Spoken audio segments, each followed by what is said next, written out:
My name is Evan Bergstrom, and I'm bringing you the top 5, kind of top 10 what the fucks from Flash and Legends last night. So I'm really glad these shows are back. I'm really excited. Arrow's coming back tomorrow. It's Wednesday right now. I would have filmed this last night, but I'm on the West Coast. Not on the West Coast, but it airs at the same time as the West Coast where I'm at. So it's hard for me to watch the show at 9 o'clock, and then make a video about it, especially when I have to work. So I'm gonna make these the following morning. Let's get right into it. So Flash, Barry went into the Speed Force, giant cliffhanger. Not really. We all know he's coming back. But first, what the fuck is Iris is a total buzzkill. Like, just super controlling and mean and cold, kind of like Killer Frost. And you're just like, why is she here? Nobody wants her here. She's annoying. She's mean, rude, and I was like, whoa, I was not expecting that. Like, I was expecting like strong and confident, but it came off as way more bitchy. But anyways, number 2 was the samurai guy flies in out of nowhere, and we didn't really know what his powers would be. It turns out he's a cyborg, and that his swords are like magical or something powered, and that you'd assume immediately that he's working for the Thinker, and he is. And then I'll get into more of that in a little bit. Third what the fuck moment is that Barry gets pulled out of the Speed Force, but not how you think at Ferris Air. He jumps out of a portal in the middle of nowhere 3 miles away from Ferris Air, and then when they get to him, he's crazy, and he's just writing all these symbols, and you don't know what he's doing. You're like, whoa, whoa, whoa, that's not the Barry we know. I didn't expect him to come back this fast. I was gonna expect maybe to end towards the end even further, but as you got in and you saw Cisco and Iris fight immediately, like they were showing in the trailers, you noticed, oh, this is gonna come out. He's gonna come way faster. And I said that while I was watching. I was like, oh, never mind. He's gonna be back through the middle of the episode.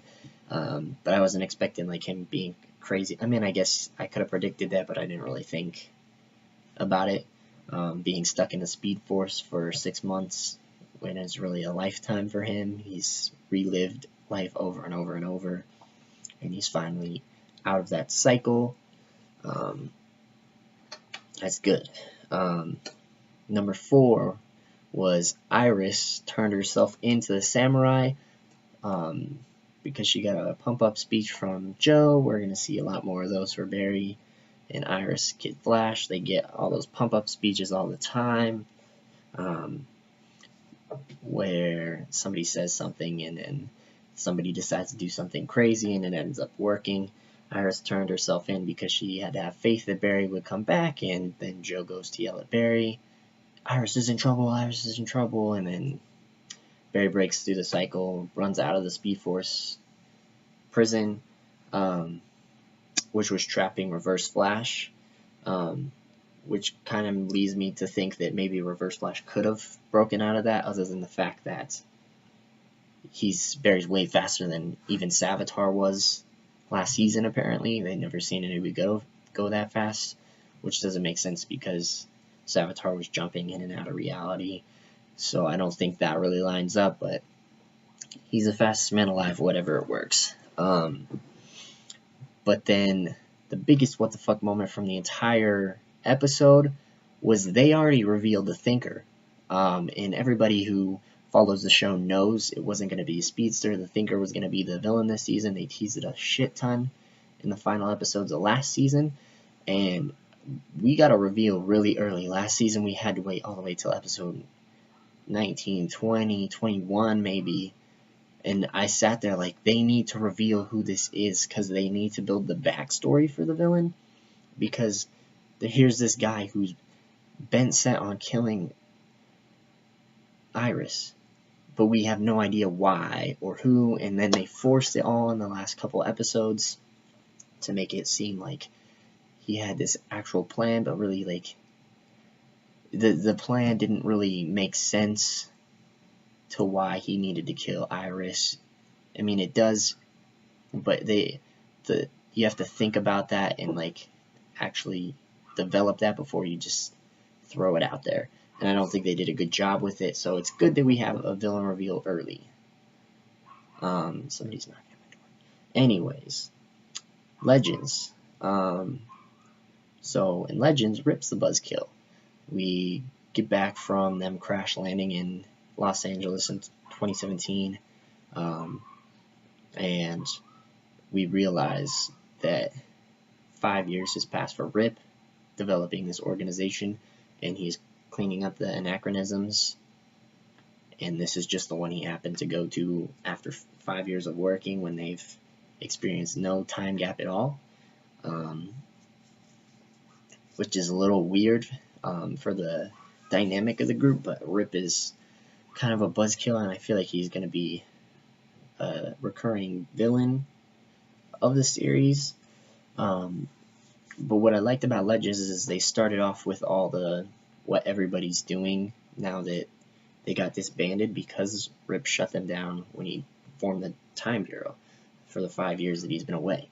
And so he put the Legends out of commission. They don't need to work anymore. They don't need to go fix time aberrations or the anachronisms. And he just kind of just was like, sorry, like, go figure out something to do. And so you see Sarah's working at a convenience store, like something like Kohl's or Macy's. And then Mick's just chilling in Aruba. Ray's doing some dating app that's like Tinder but different. The holistic social whatever thing he was saying. That was funny.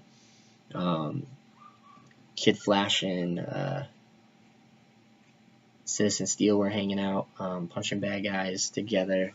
And he's not like Citizen Steel's not even the second most known superhero in Central City, and he's just like super upset that like he isn't making a name for himself even that way. So he's just like, I kind of don't matter. They all feel like they still kind of don't matter, and they still want to be doing the work that they were because Rip brought them together and said they could be something, and they're still trying to fit that narrative. But the one thing I noticed was one of the members of Firestorm was well adjusted back to his new life after leaving the Legends. That's Victor Garber's character, Martin Stein. He was totally fine living with his daughter and everything, and then when the ship came, he's like, oh no, I can't do this. Gets back on, relives those memories, kind of like, oh wow, like I remember this, let's do it. And he drags the other half of Firestorm, who was hesitant even though he hated going to school to be an auto mechanic or whatever he was doing. So it's funny that progression from season 1 where he drags Jax back on board is happening kind of again, but he's more willing this time. But I liked the fact that he was well adjusted and having fun and being fine with his new life. And I feel like that's a conflict that's going to come up again and again, because he's always said, I need to go back to my wife, I need to go back to my new daughter now, is going to be the new story that he's telling. But then for the third WTF moment for Legends, I'm not doing a very good job of reiterating this. 1 was technically Rip in the Time Bureau. 2's they've been there for 6 months doing nothing because Rip shut him down.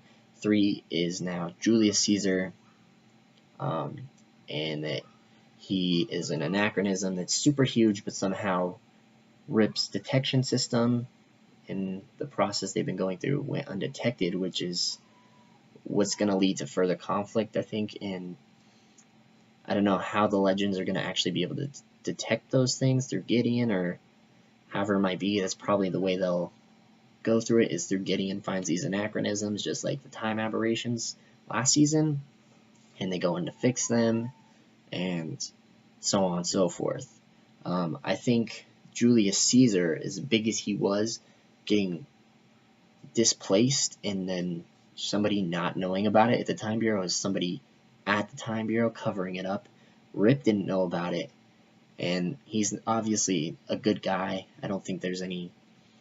Maybe they do some of the memory stuff didn't get wiped from when he was with the Legion of Doom, and he's still a bad guy every once in a while, kind of like the Killer Frost dynamic in Flash. But whoever it was, somebody at the Time Bureau made sure that Julius Caesar went unknown and slipped out of Rome and into Aruba. So that'll be something cool to see later on, hopefully, is that they reveal how that happened and how that went undetected, and that the Legends ended up getting back to work. Who knows? Could be a lot of different things. But the fourth point is that it's not a WTF moment, but I'm kind of glad that I like this show. I thought it was the best show out of all the others last season, other than Arrow. I think Arrow was 1, Legends was 2, just because it was so funny.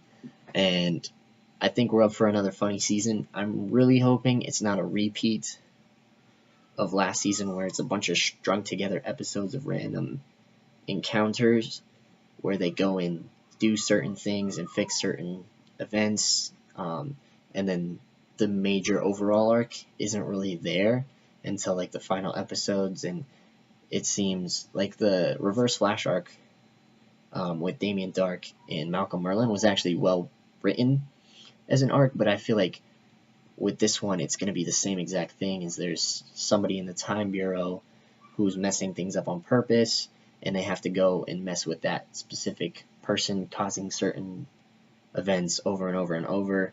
But the storyline seemed like each individual episode had its own storyline. So like kind of like a sitcom where after 30 minutes like the situation is resolved, but there's still like that main bad guy, you know? Or there's still that main problem that's going to come up again later.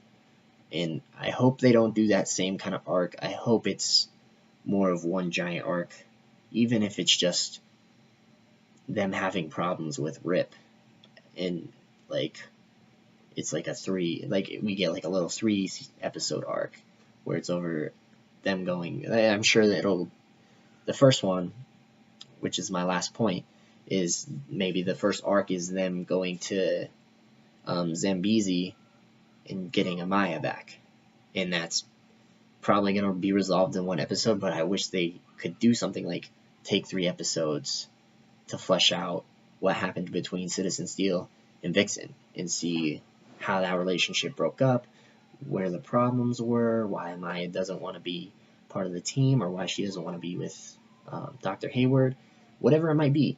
I'd rather see a 3 episode arc throughout the season than have individual episodes all lead up to, oh, by the way, this was the person messing with them, and we like messing with all the anachronisms that you couldn't detect, but we somehow could, and we caught them for you. They're part of your organization. Like, I really am hoping that doesn't happen, because that's literally what we saw last season, but with, oh, we caught the Reverse Flash and we freed the Black Flash and he died.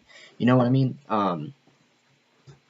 Not that it's a complete repeat. It's probably going to be a little different character-wise and power-wise, because the Legends have so many powers, and the Time Bureau is trying to negate all those external factors and make it just a clean, oh, we're going to go in with our little flashers and our gadgets, and we're going to make it work. We don't need any special talents or special powers to do this.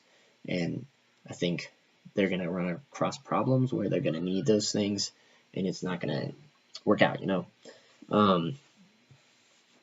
But I think that's a pretty good recap in 15 minutes of The Flash and Legends. I'm not even going to watch this. I'm just going to post it. Those are my top 5 what the fuck moments for Flash and Legends. To recap, 1 is Iris is a buzzkill. The samurai guy has crazy powers, works for the Thinker.